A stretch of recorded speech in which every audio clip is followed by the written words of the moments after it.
Hello दोस्तों, कैसे आप लोग। मैं मनु मिश्रा बहुत बहुत स्वागत करती हूँ आपका इस सतत ज्ञान अर्जन चैनल पे।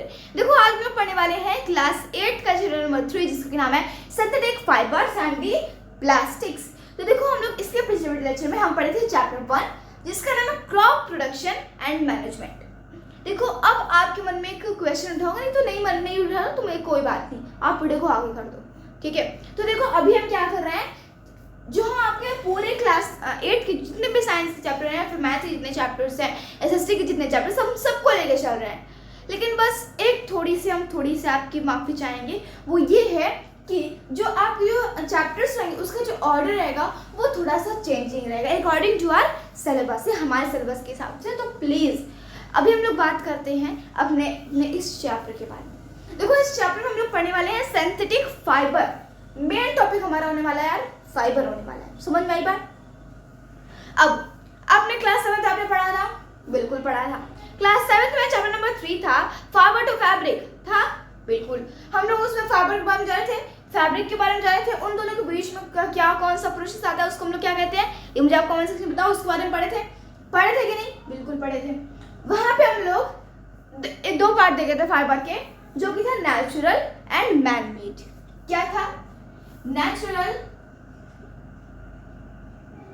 एंड देन मैनमेड, या फिर जिसको हम लोग बोलते हैं मैनमेड को सिंथेटिक फाइबर भी बोलते हैं। तो ये जो नेचुरल फाइबर है, इसको हम लोग ने अपने पिछले लास्ट ईयर में पढ़ चुके हैं। यानी कि जहाँ पे नेचुरल फाइबर में हम देख चुके हैं वूल के बारे में, सिल्क के बारे में देख चुके हैं, और इस बार जूट के बारे में देख चुके हैं। फिर हम लोग कॉटन के भी बारे में देखे थे, ठीक है। तो एक प्लांट फाइबर, इसके बाद ये एनिमल फाइबर, ये भी एनिमल फाइबर, ये भी प्लांट फाइबर, ठीक है। इतना हम लोग ने पढ़ा था। तो अब इससे आप क्या पूरा देख रहे हो कि हम लोग पूरा क्लास 7 में हम लोग ने सिर्फ और सिर्फ नेचुरल फाइबर को डिटेल में पढ़ा था। अगर हम लोग पिछले साल अगर हम लोग 7th में नेचुरल फाइबर को डिटेल में देखा था, तो इस साल हम लोग क्या करने वाले हैं, इसके दूसरे पार्ट को करेंगे, यानी मैन मेड, यानी कि सिंथेटिक फाइबर्स। यार देखो, सिंथेटिक फाइबर क्या होता है, जो कि मैन द्वारा बनाए गए, मैन नहीं वुमन के भी बनाते हैं। तो ठीक है, हम ये बोल सकते हैं कि वो चीज़ें जो कि ह्यूमंस क्या करें, नेचुरल चीज़ों की, नेचुरल जो फाइबर्स होते हैं उनकी मदद से, अपने टेक्नोलॉजी, अपने दिमाग की मदद से, मतलब अपने टेक्नोलॉजी और अपने मेंटल इंटेलिजेंस के द्वारा, एआई के द्वारा क्या करें, एक नई तरह का क्या बनाए, फाइबर बनाए। तो उसको हम लोग कहते हैं सिंथेटिक फाइबर कहते हैं। यहाँ अगर आपको बात समझ में आ गई तो सबसे पहले वीडियो को लाइक कर दो और चैनल को सब्सक्राइब कर दो। कमेंट बाद में करना जब मैं आपसे क्वेश्चन पूछूंगी, ठीक है। तो यहाँ तक आपको बात समझ में कि हम लोग ये सिंथेटिक फाइबर क्यों पढ़ने जा रहे हैं, इसका पीछे का रीजन क्या है, पीछे क्लास में लोग रिलेट किया पड़ा बोले, ठीक है। अब हम लोग आते हैं अपने मेन टॉपिक यानी सिंथेटिक फाइबर एंड प्लास्टिक्स पर। देखो, प्लास्टिक हम लोग बाद में क्लियर करेंगे, तो प्लास्टिक को इरेज कर दूं क्या? नहीं यार, प्लास्टिक पर हमारे चैप्टर का नेम है, इसलिए इरेज करेंगे। अभी हम लोग बात करते हैं सिंथेटिक फाइबर्स के बारे में। देखो, what is a synthetic fibre, ये मैं आपको अभी ही बताई थी जस्ट। तो अभी आप भी जल्दी से रिपीट करो, मेरे साथ रिपीट करना।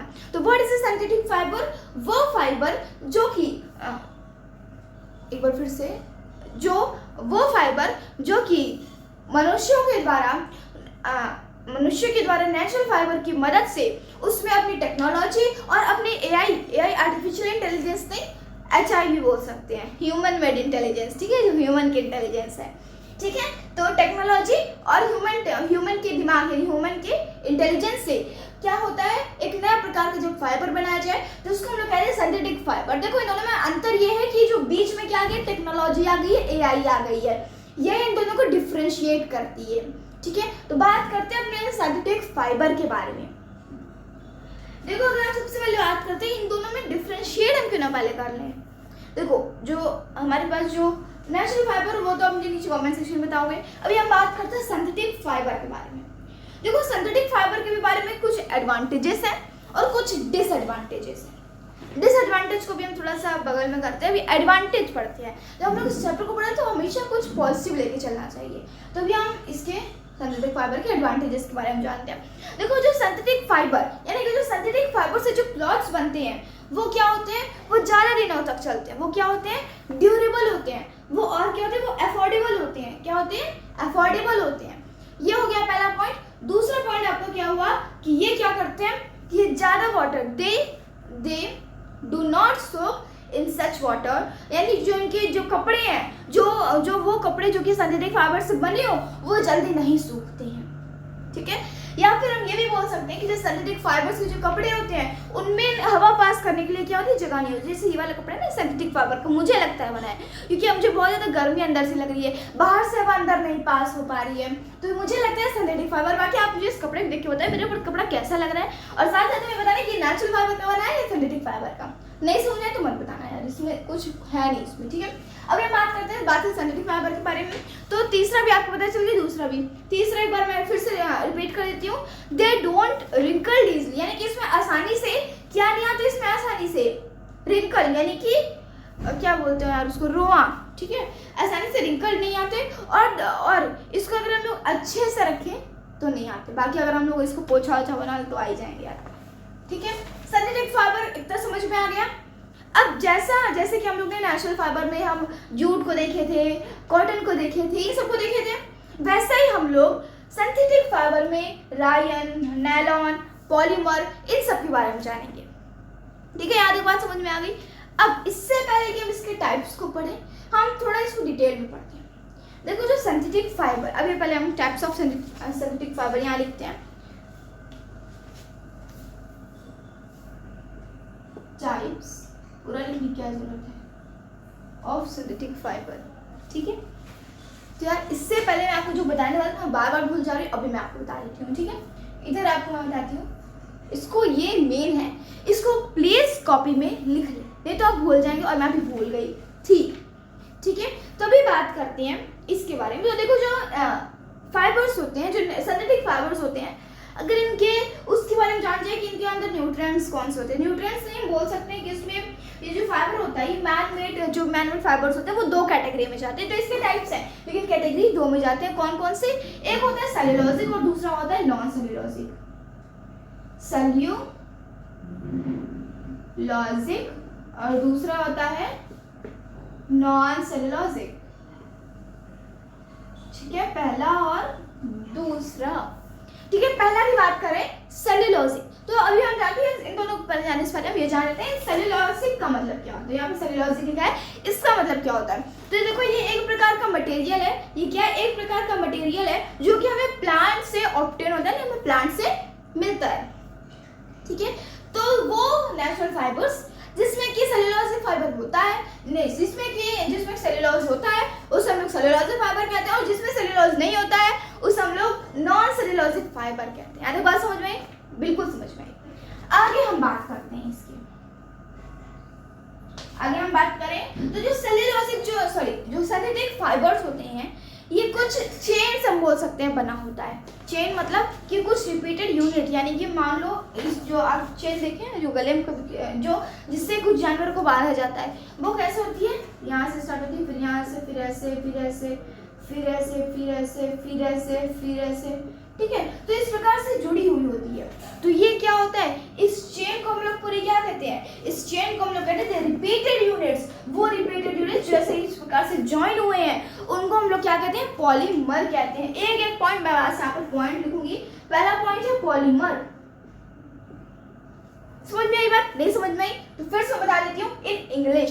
The repeated units that are joined together, वो रिपीटेड यूनिट्स जो कि एक साथ ज्वाइन रहती हैं, फॉर्मेटिंग अ सिंथेटिक फाइबर। एक सिंथेटिक फाइबर को बनाने के लिए वही क्या होते हैं, और उसी चेन को बनाने के लिए उसे हम लोग क्या कहते हैं, पॉलीमर कहते हैं, ठीक है। यहाँ पे बात समझ में आई।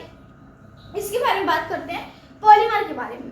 देखो पॉलीमर एक ग्रीक वर्ड है, ये क्या है, ग्रीक वर्ड है, जो कि इसके दो भाग करें तो एक होता है पॉली और दूसरा होता है मर। पॉली की बात करें तो पॉली का मतलब होता है मेनी और मर का मतलब होता है यूनिट, मेनी यूनिट, ठीक है। अब ये जो हर एक जो रिपीटेड यूनिट्स होती हैं, मतलब ये क्या है, ये रिपीटेड यूनिट्स क्या है, ये क्या ही तो है, ये क्या है, पॉलीमर ही तो है। इतने तक बात हम समझ आए, मेनी यूनिट ये क्या है, पॉलीमर है। इसको ये बहुत ज़्यादा याद कर लेना। अगर आपको ये आ सकता है कि पॉलीमर को डिटेल में बताओ हमें, तो आप ये बता सकते हो उसमें, ठीक है, कि पॉलीमर क्या होता है, पहले ये बताओगे, इसके बाद आप बताओगे कि चैनल बनाई जाती है, ये होता है, ठीक है। इस बाद आप ये लिखने दें, ये सबसे पहले इसको लिखो, फिर डेफिनेशन ऑप्शन लिखो, ज़्यादा बेस्ट रहेगा। ठीक है, अभी हम इसकी बात करते हैं। तो जो ये हर एक जो रिपीटेड यूनिट्स है, जो चेन बन रही है पॉलीमर, ये जो एक हर एक रिपीटेड यूनिट्स है, ये क्या है, मोनोमर है। हर एक रिपीटेड यूनिट्स क्या है, मोनोमर है। क्या है, मोनोमर। बोलो मोनोमर, बोलो मोनोमर। एक जो सिंगल पॉलीमर होता है, जो एक सिंगल सी सुंदर सी चेन होती है, वो पहनने वाली चेन नहीं होती, वो भी दिखती उगती नहीं है जब उसको पहन लोगे। ठीक है, तो जो पॉलीमर होती है ना, ये लगभग 20,000 मोनोमर्स को कंटेन करती है। एक बार फिर से अगर हम इसके सेंटेंस को पढ़ें, a single polymer may be made up of as many 20,000 नहीं 2 लाख मोनोमर्स। मतलब कि जो पॉलीमर है, जो एक चेन रहती है सिंथेटिक फाइबर की, एक जो धागा होता है, वो लगभग कितने मोनोमर्स का होता है, 2 लाख मोनोमर्स। तो यहाँ पर अगर हम लोग 2 लाख लिखे तो हमें ज्यादा आसान रहेगा देन दिस टाइप ऑफ। ठीक है, यहाँ तक दोस्तों बात समझ में आई? बोलो बिल्कुल समझ में आ गई, दिमाग में घुसी गई, बिल्कुल समझ में आई, कोई दिक्कत तो नहीं है? अच्छा, यहाँ पे आपको थोड़ी सी दिक्कत हो रही होगी, पॉलीमर ये छोटी छोटी यूनिट्स है या फिर मोनोमर हो सकता है, नहीं पता तो अब बता दीजिए।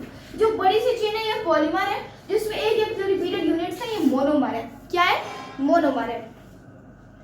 अब जो सेल्यूलोज एक पॉलीमर है, सेल्यूलोज क्या है, एक प्रकार का पॉलीमर है, और वो भी हो सकता है इसी प्रकार से 2 लाख क्या करता है, मोनोमर को हो सकता है कि वो कंटेन करे, इससे कम या ज्यादा भी कर सकता है। ठीक है, जो मोनोमर्स होते हैं कुछ केसेस में ये क्या होते हैं, ग्लूकोज के मॉलिक्यूल्स होते हैं। ठीक है, जो सिंथेटिक फाइबर्स होते हैं पेट्रोकेमिकल से बने होते हैं। पेट्रोकेमिकल मतलब वो पालने वाला केमिकल नहीं, कि पेट्रोकेमिकल मतलब जब हम लोग को भी जब कुछ ऐसे बनाया जाता है ना केमिकलों में, जब कुछ किया जाता है, पेट्रोकेमिकल सॉरी पेट्रोकेमिकल मतलब कि पेट्रोल वाला केमिकल नहीं, केमिकल वाला पेट्रोल, मुझे थोड़ा याद आ रहा है, मतलब कि वो मटेरियल जो कि पेट्रोल से बना या फिर पेट्रोलियम से आया हो या फिर पेट्रोलियम से डेराइव हुआ हो, उसको हम लोग क्या कहते हैं, पेट्रोकेमिकल कहते हैं। क्या कहते हैं साइंस में, इन जगह पर उसको क्या कहते हैं, पेट्रोकेमिकल, कॉल्ड पेट्रोकेमिकल। ये मेरे लिए थोड़ा बहुत डिफिकल्ट था, अगर आपके लिए ना हो तो फिर भी इसको कर लेना है मेरे याद के लिए। बात समझ में आई? Very beautifully. चलो, यहाँ अगर बात समझ में आ गई हो तो हम लोग कृपया अपने टाइप्स स्टार्ट करें। मैं स्टेप्स से बहुत जल्दी में कर रही थी, इसलिए मैं इतनी सारी चीजें यहाँ पे भूल रही थी, बट कोई बात नहीं, हम लोग ने सब पढ़ लिया, बहुत बढ़िया बात। टैप ऑफ सिंथेटिक फाइबर की बात करें तो जो इसके कुल मिला के अब एक ही टैप्स पढ़ेंगे। वैसे तो इसके बहुत सारे टैप्स होते हैं, लेकिन जो मेन होते हैं हम उसके बारे में पढ़ेंगे। थक गई? ठीक है, तो अभी हम लोग फर्स्ट बात करते हैं रायन के बारे में। किसके लिए हम बात करेंगे? रायन। सॉरी गाइस, थोड़ा सा भाई बुला लिया था, अभी हम फिर से आ जाते हैं अपने मेन टॉपिक यानी रायन पर। देखो, अगर हम लोग रायन की बात करें तो रायन हमारा बोला जाता है कि वो लेबोरेटरी का पहला गिफ्ट है। लेबोरेटरी क्या होता है? लैब में जाओ, जहाँ पे लैब होता है, जहाँ पे चीज़ों को बनाई जाती है, तो उसको हम लोग कहते हैं लेबोरेटरी, यानी वो लैब होता है। ठीक है, साइंस वाला लैब, साइंस का एक्सपेरिमेंट करने वाला। ठीक है, तो वो उसको रायन को माना जाता है कि जो रायन जो पैदा हुआ है ना, इसको लेबोरेटरी का गिफ्ट माना जाता है। ठीक है, जो रायन है ये क्यों ऐसा माना जाता है? क्योंकि जो रायन है ये पहला सिंथेटिक फाइबर यानी जो पहला मैन मेड फाइबर है। किसके द्वारा बनाया गया? I don't know. ठीक है, जो रायन है इसको हम लोग आर्टिफिशियल, हम लोग नहीं बोलते, साइंस बोलती है। ठीक है, तो जो रायन है इसको आर्टिफिशियल सिल्क भी कहते हैं, क्योंकि इसकी जो कुछ प्रॉपर्टीज है वो सिल्क की तरह मैच करती हैं। माना कि ये वो नेचुरली है और ये मैन मेड है, लेकिन इसको आर्टिफिशियल सिल्क कह सकते हैं हम। देखो, जो एक्चुअल जो सिल्क होता है, जो नेचुरल सिल्क होता है, उसको वो थोड़ा सा एक्सपेंसिव होता है, लेकिन ये क्योंकि मैन मेड है तो ये चीप है। तो अब मुझे लगता है आजकल ज़्यादा लोग क्या खरीद रहे हैं? आर्टिफिशियल सिल्क यानी रायन के कपड़े खरीद रहे हैं। ठीक है, तो यहाँ एक बात समझ में आई? नहीं समझ में आई? कोई बात नहीं, एक बार फिर से बता देती हूँ। रायन जो कि फर्स्ट सिंथेटिक फाइबर है, साथ साथ ना ये क्या है, लेबोरेटरी का इसको एक गिफ्ट माना जाता है, पहला gift for this fibres making. ठीक है, एज अ फाइबर में सबसे पहला किसी गिफ्ट माना जाता है लेबोरेटरी का। साथ ही साथ जो रायन होता है, जो रायन होता है वो एक क्योंकि इस जो सेलुलोज होता है उसका एक केमिकल ट्रीटमेंट किया गया है और तब जाके रायन बना है। तो ये क्या हो गया, सेलुलोजिक फाइबर हो गया, सेलुलोजिक की कैटेगरी में ये आता है। यहाँ तक बात समझ में आई। इसको आर्टिफिशियल सिल्क भी कहते हैं। ये सिल्क से ज़्यादा प्रोड्यूस होने वाला ये आर्टिफिशियल सिल्क बन चुका है और अब ये क्या हो चुका है, धीरे धीरे चारों दिशाओं में इसका प्रचार फैल रहा है। यहाँ तक बात समझ में आई? नहीं समझ में आई? यार समझ में तो आ जा रही होगी। प्रॉपर्टीज के बारे में बात कर लेते हैं। प्रॉपर्टीज मतलब क्या है, इसके अंदर कौन कौन सी विशेषताएं हैं इसके बारे में जान लेते हैं। तो देखो जो रायन है ये क्या है, लिखते जाओ, हमने लिख रहे हैं आप लिखते जाओ, ठीक है। तो जो रायन है ये सॉफ्ट एंड शाइनी है। सॉफ्ट यानी कि जो बहुत ज़्यादा सॉफ्ट हो, जैसे सिल्क बिल्कुल सॉफ्ट होता है ना, उसमें कुछ भी अड़खड़ा नहीं होता। मेरा स्किन थोड़ी सॉफ्ट नहीं है, सॉफ्ट करनी पड़ेगी, ठीक है। और ये शाइनी भी होता है, मतलब वो चमकता भी है, मतलब उसमें कुछ अलग ही चमक होती है जिसको कहते हैं लस्टरस। ये वैसे मेटल में होती है, बाकी ये नॉन मेटल है, ठीक है।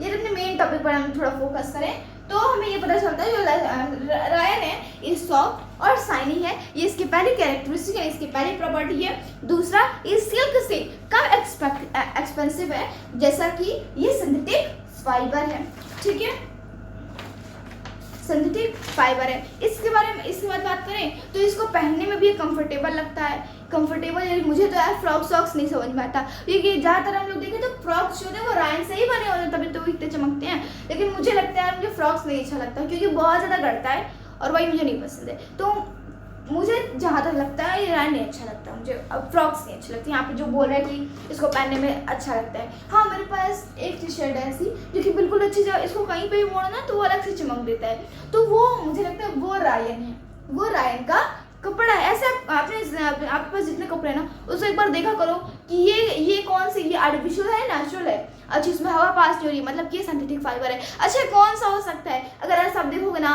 तो ऐसा आपको याद की जरूरत नहीं पड़ेगी, अपने आप ही याद हो जाएगा सारा। बस इस वीडियो को ध्यान से देख लो, लास्ट से देखना।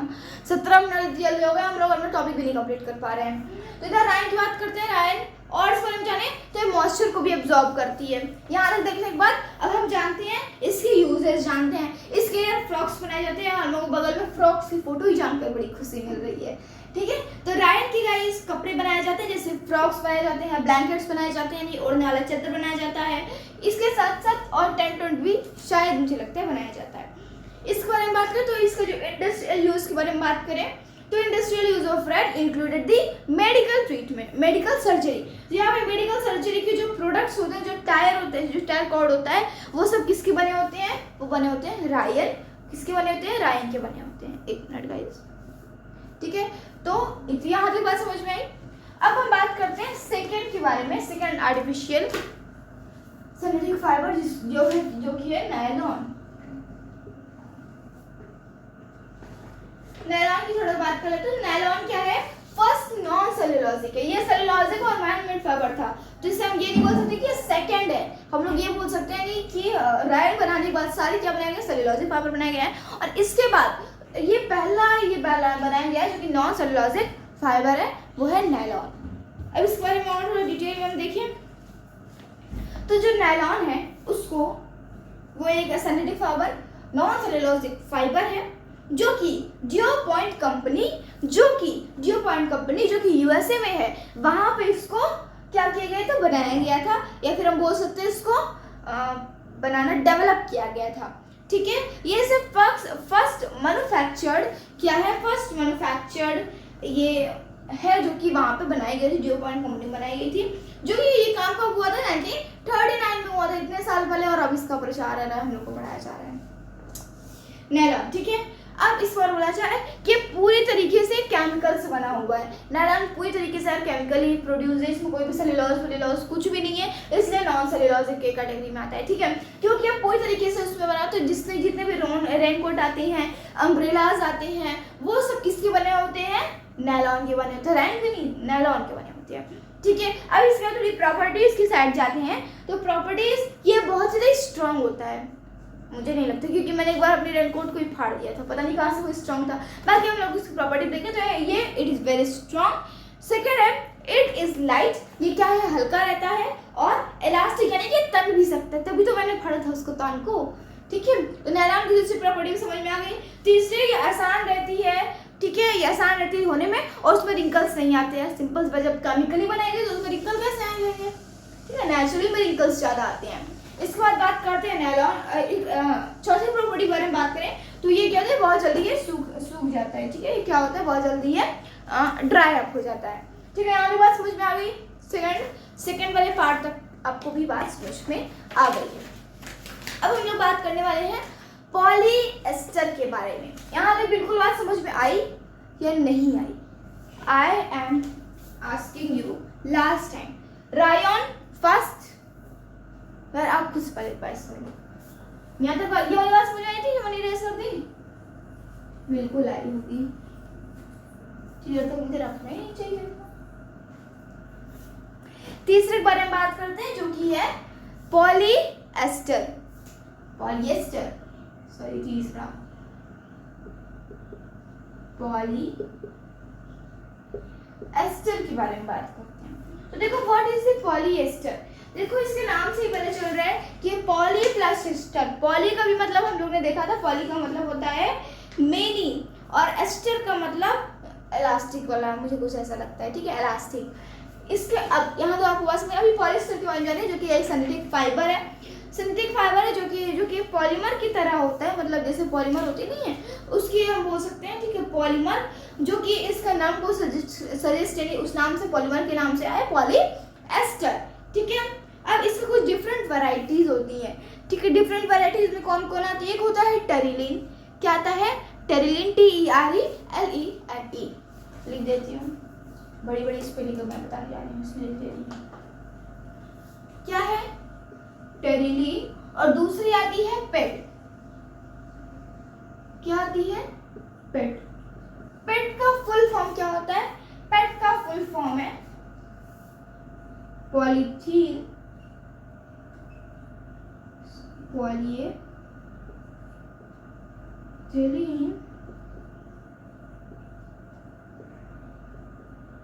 टेरेफ्थैलेट, ठीक है, ये इसका फुल फॉर्म हो गया। इसकी जैसे और भी कुछ ऐसे वैरायटीज होती हैं पॉलीएस्टर की। अब इसके लोग प्रॉपर्टीज देखते हैं। प्रॉपर्टीज में इसकी क्या क्या आती है? ये है सबकी तरह, ये भी स्ट्रॉन्ग है, एज इट इज केमिकल ये होता है, इसमें भी रिंकल नहीं आते, ये भी आसानी से सूख जाता है, ये भी आसानी से धुला जाता है, और ये इसमें भी रिंकल्स नहीं पड़ते, ये भी ड्यूरेबल होता है, स्ट्रेचेबल होता है, और साथ साथ में इसमें भी श्रिंक नहीं होता। श्रिंक और रिंकल में आपका डिफरेंस आप मुझे नीचे कमेंट सेक्शन में बताओगे। इट इज़ मोर इम्पॉर्टेंट आपके एग्जाम में, किसी भी एग्जाम में अगर आप कोई भी मेजर एग्जाम अपनी ज़िंदगी में दे रहे हो तो उसमें ये हो सकता है आ जाए, मैं उसमें ये वादा नहीं कर रही कि उसमें आएगा ही, ठीक है। तो पॉलिएस्टर यहाँ तक आपको बात समझ में आ गई। अब इसके यूजेस जान लेते हैं, uses of the polyester. So what are the uses of the polyester? ये जो अरे ढक्कन कहाँ गया इसका? इसके अगर हम लोग वो तो इसके जो ब्रशेस होते हैं वो बनाए जाते हैं, कपड़ा धोने वाला ब्रश, इसके बाद आपकी वो क्या बोलते हैं उसको, साड़ीज जो होती हैं वो इस पॉलिएस्टर की बनाई जाती हैं, कुछ शर्ट्स बनाए जाते हैं, ठीक है, ड्रेसेस भी को बहुत सारी पॉलिएस्टर से बनी होती हैं। जो पॉलिएस्टर है इसको पिलो स्टफिंग के लिए बनाया जाता है, स्टफिंग के लिए बनाया, मतलब ये उसमें वहाँ पे भी यूज होता है। इसके बाद जो पेट, जो कि सबसे ज़्यादा कॉमनली यूज क्या है, जिससे कि बॉटल्स बनाए जाते हैं, बॉटल्स बनाने के साथ साथ जो स्टोरेज कंटेनर्स होते हैं वो भी इससे बनाए जाते हैं, जो कि पेट की कैटेगरी में आते हैं, जो कि सबसे ज़्यादा इस्तेमाल होता है। You are clear in it? बात समझ में आई सारी? चलो पॉलिएस्टर को भी रेस करते हैं अपने दिमाग से नहीं, वर्ड्स में रेस कर देते हैं, सॉरी, पता चले इतना पढ़ाने के बाद आपने दिमाग से ही हम लोग ने रेस कर दिया, तब तो पढ़ना बेकार याद है, ठीक है। एक्रिलिक के बारे में बात करते हैं, ये हमारा होता है चौथा टाइप, यार मैंने बस डाल ही दिया है, मैं कुछ लिख भी नहीं रही हूँ और पता नहीं आप लिख रहे हो कि नहीं। एक्रिलिक के बारे में ध्यान देते हैं हम लोग। तो एक्रिलिक भी एक प्रकार का सिंथेटिक फाइबर है, जो कि पॉलीमर की वैरायटी पॉलीएक्रेलिक, अभी हम इसको लिख लेते हैं, बड़ी है थोड़ी सी, ठीक है। तो पॉलीमर कौन से? पॉलीमर पॉलिया ट्राई लोनी, TRILE, यार मैंने अच्छा नहीं लिखा, ठीक है। तो पॉलीमर इसको हम क्या पढ़े, तो पॉलीमर पैलियाक्रिलिक, पैलियाक्रिलोनिट्रिल, पैलियाक्रिलोनिट्रिल, पैलियाक्रिलोनिट्रिल, मैंने इसको याद नहीं, मैं फिर से भूल गई इसको, ठीक है। तो सॉरी फॉर दिस। अभी आप इसका यहाँ पे आपने मेरे साथ थोड़ा प्रोनाउंस किया कि नहीं किया, मैं एक बार फिर से प्रोनाउंस कर देती हूँ, पॉलीमर पॉलियाक्रिलोनिट्रिल, ठीक है। तो ये इस तरह ये जो एक्रिलिक है ये इस पॉलीमर से बना हुआ है, जिसकी जो एक्रिलिक की जो प्रॉपर्टीज है वो बिल्कुल ही वूल की प्रॉपर्टीज से मिलती है। थोड़ा ध्यान दो कि जो एक्रिलिक की जो प्रॉपर्टीज है बिल्कुल ही वूल की प्रॉपर्टीज से मिलती है, और जो रायन, तो जो रायन की जो प्रॉपर्टीज है वो सिल्क की तरह मिलती है, तो इसको हम लोग आर्टिफिशियल वूल कह देते हैं और उसको हम लोग आर्टिफिशियल सिल्क, वो तो पहले से ही था, ठीक है। और अब हम जानते हैं कुछ सिंथेटिक फाइबर के क्या advantages of the synthetic fibre. So let's start. यहाँ तक आपको बहुत सारी बात समझ में आ गई। आप 4 टाइप्स, अभी हम लोग ने 4 types of the synthetic fibre पढ़े हैं, कौन कौन से, रायन, नायलॉन, पॉलीमर, और साथ साथ में चौथा है हमारा एक्रिलिक। सबसे ज्यादा इंटरेस्टिंग हमारा एक्रिलिक और रायन था, ठीक है। यहाँ तक अगर आपको बात समझ में आ गई तो अब हम नेक्स्ट बात करना, नेक्स्ट क्या हमें पढ़ना है, the advantages of the synthetic fibre and the disadvantages of the synthetic fibre.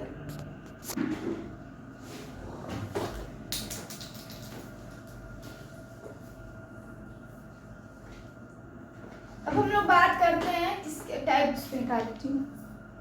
अभी हम लोग क्या किसके बारे में बात करने वाले हैं, advantages of the synthetic fibre, यानी कि हम लोग सिंथेटिक फाइबर का टॉपिक खत्म करके हम लोग प्लास्टिक करने वाले हैं। तो थोड़ा अपने अंदर थोड़ी जिज्ञासा रखो, क्या आप लोग पढ़ने वाले हैं, एडवांटेजेस पहले हम पढ़ते हैं।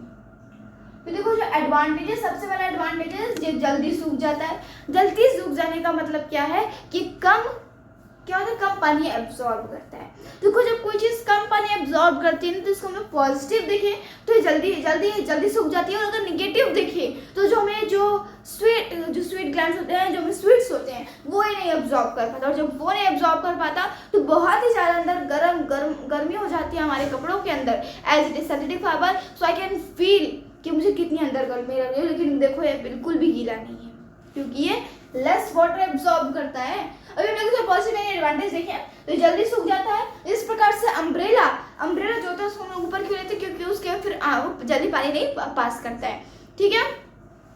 ये हम लोग ने कौन पढ़ा था, नायलॉन, ठीक है, नायलॉन हम लोग ने पढ़ा था।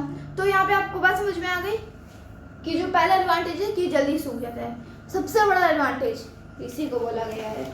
दूसरा जाने तो लेस एक्सपेंसिव होता है, नहीं हमारा जो नेचुरल जो कपड़े होते हैं, जो नेचुरली बनाए जाते हैं, जो नेचुरल फाइबर के द्वारा कपड़े बनाए जाते हैं, उनसे ये ज़्यादा सस्ता होता है। लेस एक्सपेंसिव मतलब ज़्यादा सस्ता होता है, ठीक है। इसके बाद जाने तो synthetic fibre are resistant to chemicals. जो सिंथेटिक फाइबर होते हैं वो केमिकल के रेजिस्टेंट होते हैं, मतलब जो नेचुरल फाइबर होते हैं जैसे कॉटन, सिल्क, वूल, जूट, ये सब क्या होते हैं, कैन डैमेज द केमिकल, जैसे कि ये क्या करते हैं, ये एसिड के द्वारा या फिर हम बोल सकते हैं एल्कलीज के द्वारा, इन सब के द्वारा डैमेज हो सकते हैं। लेकिन जो सिंथेटिक फाइबर जैसे पॉलिस्टर या फिर नायलॉन, ये क्या होते हैं, ये एसिड्स अम्ब्रेला या नायलॉन से अम्ब्रेला तो बनता है या फिर रेनकोट बनता है, तो वहाँ पे क्या होता है जो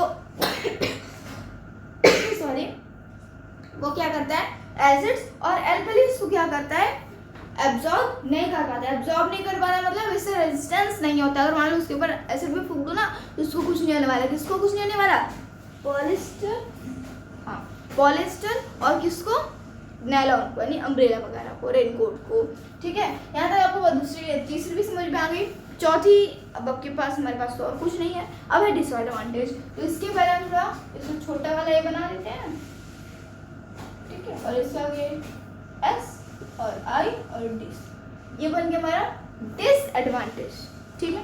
डिसएडवांटेज देखें तो ये क्या होता है, कभी कभी जो सिंथेटिक कपड़े होते हैं अगर उसको थोड़ा सा पिघलाएं ना तो वो पिघल जाते हैं, मतलब वो हीटिंग करें ना थोड़ा सा तो वो पिघल जाएंगे। पता चला लोग थोड़ा सा, मान लो उसमें बहुत ज़्यादा कीड़े कई दिन से पड़े हैं, अगर हम लोग उससे थोड़ा सा गर्म पानी में तो पिघल जाएंगे, थोड़ा सा नहीं मतलब ज़्यादा गर्म पानी में, ठीक है। यहाँ तक बात समझ में आई।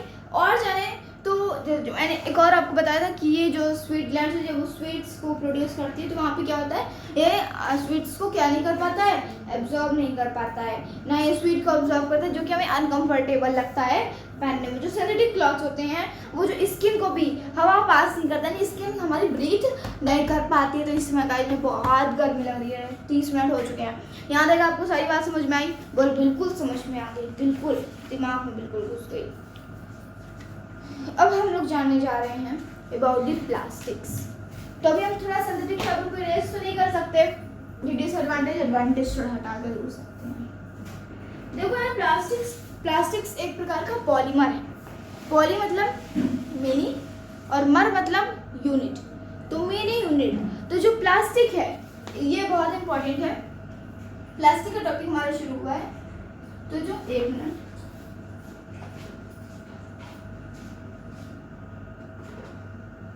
तो जो प्लास्टिक्स होते हैं ये एक प्रकार का पॉलीमर है। क्या है? एक प्रकार का पॉलीमर है। इसके बारे में और जाने तो जो प्लास्टिक है ये जो प्लास्टिक है ये एक ग्रीक वर्ड से डेराइव हुआ है। कौन से वर्ड से? ग्रीक वर्ड से। इसके बाद जाने तो कौन सा वर्ड है जिससे कि ये डेराइव हुआ है, जिससे कि आया और जिससे कि पैदा हुआ है, वो कौन सा शब्द है? तो वो है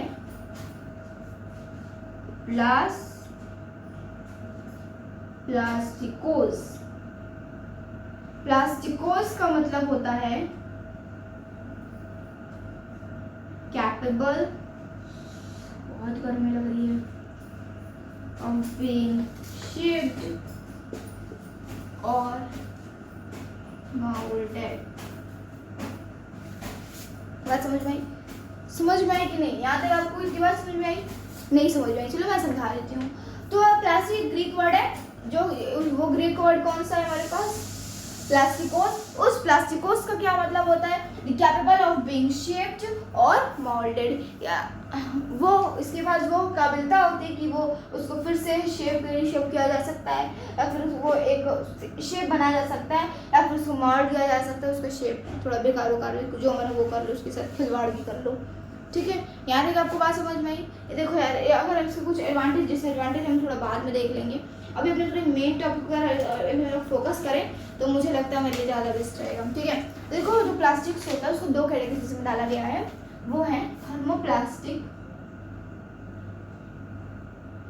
वही तो होता है। पहले हमारा थर्मोप्लास्टिक और दूसरा होता है थर्मोसेटिंग प्लास्टिक।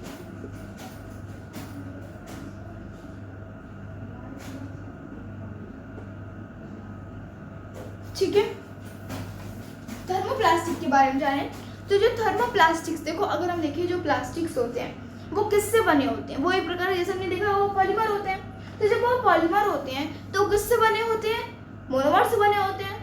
जब मोनोमर से बने होते हैं तो जो थर्मोप्लास्टिक होते हैं इसके मोनोमर थोड़े से कमजोर टाइप के होते हैं, अच्छे से जुड़े नहीं होते, अच्छे से मित्रता नहीं पाते, अच्छे से जुड़े नहीं होते। ठीक है, और ये क्या होता है, ये अगर हम बोले कमजोर भी होते हैं। ठीक है भाई, अगर हम लोग थर्मोसेटिक में देखें तो अभी यार थोड़ा अच्छे से बढ़ते हैं ना, जिससे हम लोग समझ में आ जाए। देखो जो थर्मोप्लास्टिक होता है इसको अगर देखा जाए तो ये किसी चीज़ को अगर हम लोग हीट करें तो क्या वो तुरंत पिघल जाएगी? मोबाइल हीट करो पिघल जाएगी? नहीं ना। अगर वो बहुत ज़्यादा उसको हीट कर दो, वैसे वीडियो बन रही है तो थोड़ी सी हीट हो रही होगी, मुझे ऐसा लग रहा है। ठीक है, ठीक है, तो हीट हो रही है तो क्या ये पिघल रही है? नहीं। लेकिन कुछ प्लास्टिक्स ऐसे होते हैं जैसे बॉटल्स वगैरह आ गए ना, कुछ बॉटल्स होते हैं जो तुरंत पिघल जाते हैं और कुछ बॉटल नहीं पिघलते। ठीक है, तो जो बॉटल पिघल जाते हैं, ये जो चीज़ें पिघल जाती हैं उसको हम लोग कहते हैं थर्मोप्लास्टिक, और जो चीज़ें नहीं पिघलती हैं ऑन हीटिंग उसको कहते हैं थर्मोसेटिक प्लास्टिक। अब इसके पीछे की हम लोग साइंस समझने वाले हैं, because concept is the power. देखो अगर हम इस कॉन्सेप्ट को समझे थर्मोप्लास्टिक, तो इसके जो थर्मोप्लास्टिक के जो मोनोमर्स होते हैं वो क्या होते हैं, अच्छी तरीके से एक दूसरे को जकड़े नहीं रहते। मतलब जैसे होता है जब हम लोग किसी भी एक दूसरे चीज़ को जोड़ें तो वो ऐसे, मतलब एक उसका गला ऐसे बांध लेगा, एक ऐसे। ठीक है, हम लोग ऐसे किसी को भी जब भी गले लगाते हैं ऐसे तो करते हैं, मतलब अच्छे से पकड़े तो हम लोग उसके पैर से भी अच्छे से लपेट लिए और हाथ भी अच्छे से उसके पूरे शरीर में लपेट लिए, तो जिससे कि और इतने अच्छे से पकड़े रहेंगे ताकि वो कभी खुले ही ना, और अगर खुले तो हमारी हड्डी उड्डी सब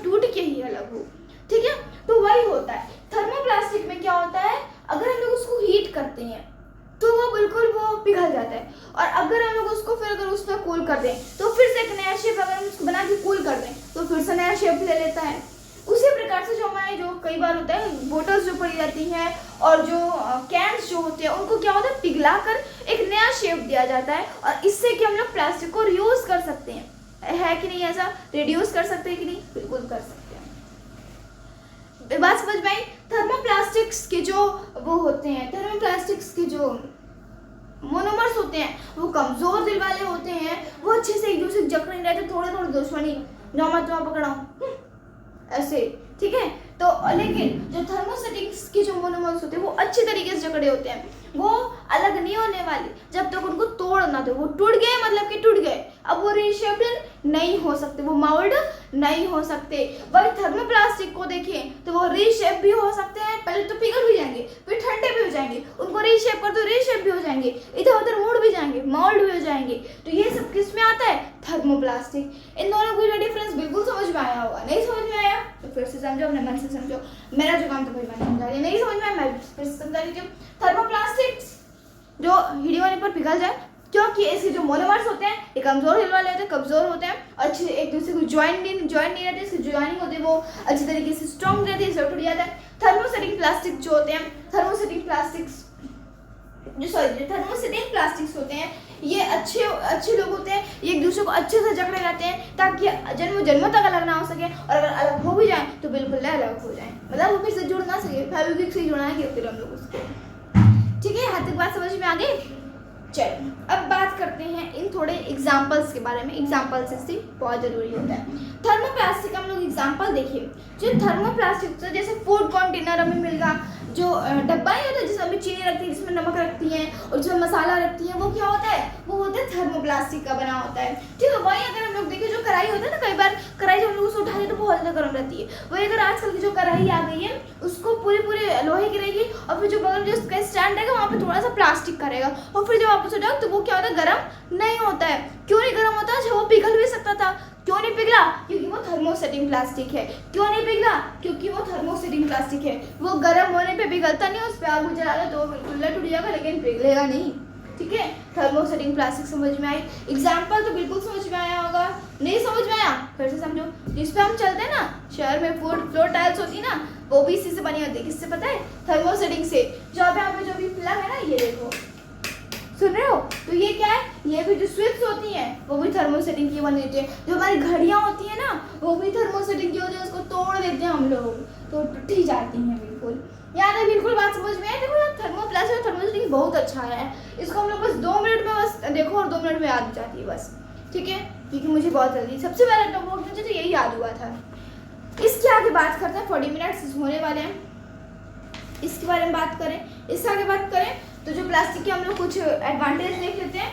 तो जो प्लास्टिक होता है वो केमिकल के साथ रिएक्ट नहीं करता, यानी कोई भी रिएक्शन नहीं देता विधि अगर वो उसके साथ केमिकल रखा जाए। ठीक है, उसमें केमिकल रखा जाए। जो प्लास्टिक्स होते हैं वो लाइट वेटेड होते हैं, ये स्ट्रांग होते हैं, ये ड्यूरेबल होते हैं और ये ज़्यादा एक्सपेंसिव भी नहीं होते हैं।